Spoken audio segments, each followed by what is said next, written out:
Sigurado ako nabalitaan mo na itong pag-increase ng proof of financial capacity para sa mga mag-a-apply ng student visa dito sa Australia. Dahil risk level 3 na ang Philippines ay mandatory ng mag-provide ng proof of financial capacity ang mga mag-a-apply ng student visa. Ayan, para sa main applicant, from 24,505, living cost ay magiging 29,710 Australian dollar na. Kung kasama naman ang partner ay from 8,574 Australian dollar to 10,394 Australian dollar.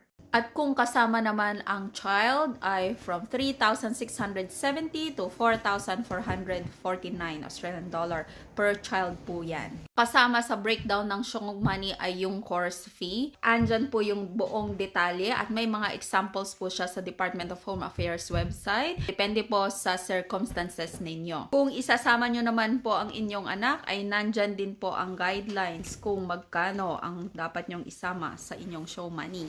Para naman sa calculation ng travel cost, kung magkano ang kailangan mong i-include, ay nandyan din po ang mga guidelines sa mga nag-a-apply anywhere else outside Australia, like for example, Philippines. So, 2,000 Australian dollar po ang travel cost. At makikita nyo dito for combined applications, andyan din po yung cost and expenses of the primary applicant.